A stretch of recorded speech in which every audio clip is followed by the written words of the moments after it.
પહેલી ફેબ્રુઆરી ને રવિવારના દિવસે બગદાણાની બબાલ ભાવનગર સુધી પહોંચી હતી અને ભાવનગરની અંદર કોળી સમાજનું એક મહાસંમેલન યોજાયું હતું. આ જે સંમેલન હતું એની અંદર મુખ્ય અતિથિ તરીકે આ જેમની ઉપર હુમલો કરવામાં આવ્યો અને આખી ઘટનાના કેન્દ્રમાં જે વ્યક્તિ હતા નવનીત બાલદિયા એ હાજર રહ્યા હતા. એ સિવાય કોળી સમાજમાંથી આવતા ઘણા રાજકીય આગેવાનો તેમજ ઋષિ ભારતી બાપુ જેવા ધાર્મિક આગેવાનો પણ ઉપસ્થિત રહ્યા હતા.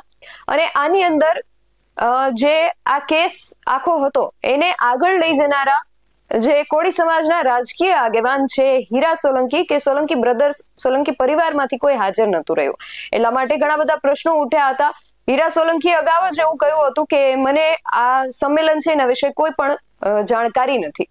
તો આ બાબતને લઈને પત્રકારો દ્વારા જ્યારે નવનીત બાલદિયાને પ્રશ્ન પૂછવામાં આવ્યો ત્યારે તેમણે શું કહ્યું અને એ સિવાય હવે આગામી સમયમાં ભાવનગર માં થઈ ગઈ છે મહાસભા, તો હવે શું પગલા લેવામાં આવનાર છે તેના વિશે પણ નવનીત બાલદિયાએ વાત કરી છે. શું છે સમગ્ર વિગત જાણીએ અહેવાલમાં. જય હિન્દ BSI ન્યૂઝ પર આપની સાથે હું છું નિધિ ગઢવી. પહેલી ફેબ્રુઆરી રવિવારના સાંજના સમયે ભાવનગરમાં કોળી સમાજનું એક મહાસંમેલન યોજાયું. આ મહાસંમેલનની અંદર નવનીત બાલદિયા પછી કોળી સમાજના જે લીગલ ટીમના જે લોકો હતા એ લોકો બધા જે વકીલો હતા એ લોકો ઉપસ્થિત રહ્યા હતા. ઋષિ ભારતી બાપુ, અમુક રાજકીય આગેવાનો પણ ઉપસ્થિત રહ્યા હતા. પરંતુ આ બધાની અંદર સોલંકી ભાઈઓની ગેરહાજરીએ સૌનું ધ્યાન ખેંચ્યું હતું. અને આ વિષયને લઈને જ પત્રકારોએ જ્યારે નવનીત બાલદિયાને પ્રશ્ન પૂછ્યા ત્યારે તેમણે શું કહ્યું અને હવે આગામી સમયમાં એ લોકો દ્વારા શું પગલા લેવામાં આવનાર છે તેને લઈને પણ તેમણે વાત કરી છે. પહેલા સીધા તેમને સાંભળીએ પછી આગળ વાત કરીએ.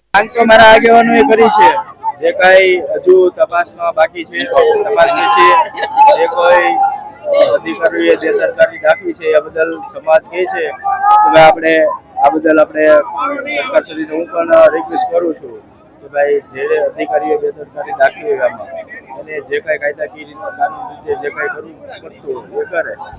તમારી જે માંગ હતી એ તો પૂરી થઈ ગઈ છે, પરંતુ હવે બીજી કઈ એવી માંગો છે કે જે હજી તમે અપેક્ષા રાખી રહ્યા છો? જો મારી બીજી માંગ કે મારામાં જે કોઈ અધિકારીઓ સંડોવાયેલા છે બરોબર, હજુ મારી માંગ છે મૂળ જયરાજ જ છે એવું નથી બરોબર.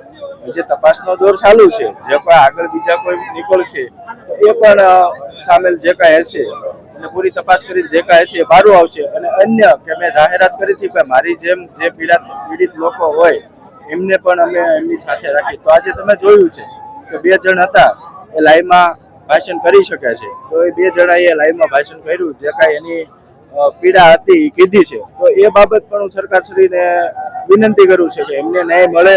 જો કોઈ એમાં કરવું પડતું હોય કરે એ સરકારશ્રીને હું પણ રિક્વેસ્ટ કરું છું. આજે અન્ય સમાજના લોકો જે તમારી સાથે જોડાયા હતા અને અહીંયા જે વાત કરી છે, કોળી સમાજ એને કઈ રીતના જોઈ રહ્યો છે? પીડિત છે એ એક જે સમાજ જે લોકો છે એને નાનો સમાજ છે એટલે પીડિત છે, જેથી કરીને અમારી પાસે ન્યાયની આશા આવ્યો છે કે અમારો સમાજ એક થયો છે.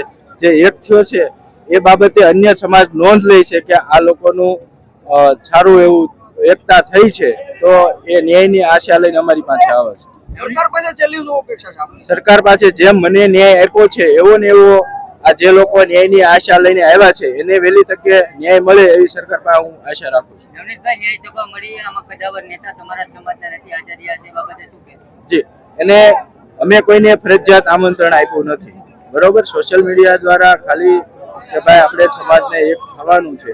અમારે જે ન્યાય સભા જે બધાને આભાર વિધિને જે મોટી સભા કરવાની છે અમારે બગદાણા ખાતે કરવાની, ત્યારે દરેક અમારા આગેવાનો માનો કે સાંસદશ્રી હોય MLA હોય તો દરેકને અમે ફરજિયાત બગદાણા બોલાવવાના છે. હવે પછીનો કાર્યક્રમ અમારો બગદાણા થશે. બગદાણા શું કાર્યક્રમ આપવામાં આવશે? બગદાણા બધાની આભાર વિધિ થશે અને જો આ બાબતે ન્યાયમાં કઈ કચાશ રહેશે તો એ બાબતની અમે પણ રજૂઆત કરશું. અન્ય લોકોની આજ રજૂઆત થઈ છે એ લોકોની પણ રજૂઆત થઈ શકે છે. અને જે કોઈ પીડિત હોય એ લોકોની માટેથી પણ હજુ ત્યાં રજૂઆત થઈ શકે. તેમનું કહેવું છે કે હવે આગામી સમયમાં બગદાણાની અંદર પણ એક સંમેલન કે એક બેઠક યોજવામાં આવશે, જેની અંદર હીરા સોલંકી સહિતના જે આગેવાનો છે એમને આમંત્રણ આપવામાં આવશે અને એમની આભાર વિધિ કરવામાં આવશે. અગાઉ આની પહેલા પણ નવનીત બાલદિયાએ એકવાર એવું કહ્યું હતું કે ભાવનગરની અંદર જે મહાસભા યોજાવાની છે એની અંદર અમે કોઈ પણ રાજકીય ટીકા ટિપ્પણીઓ નહીં કરીએ અને અમારા સમાજના જે પણ રાજકીય આગેવાનો એ અમારી મદદ કરી છે એમની આભાર વિધિ અમે રાખીશું.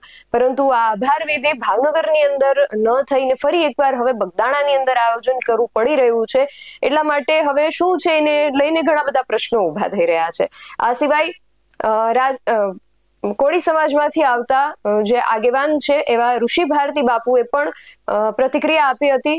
તેમને સાંભળીએ તેમણે શું પ્રતિક્રિયા આપી છે. ભાવનગર પશ્ચિમ વિધાનસભામાં જ્યાં 85,000 કોળી સમાજનું વોટિંગ છે અને આજે ગુજરાતમાંથી લગભગ 50,000 કોળી સમાજના ભાઈઓ બહેનો ઉપસ્થિત રહ્યા હતા ન્યાય સભામાં. ભવિષ્યમાં નવનીત બાલદિયાને જે ઘટના ઘટી એવી ભવિષ્યમાં કોઈ પણ સમાજના દીકરા દીકરી ઉપર લુખ્ખા તત્વો ક્યારેય પરેશાન ન કરે એને સબક શીખવાડવા માટેની આ ન્યાય સભા છે.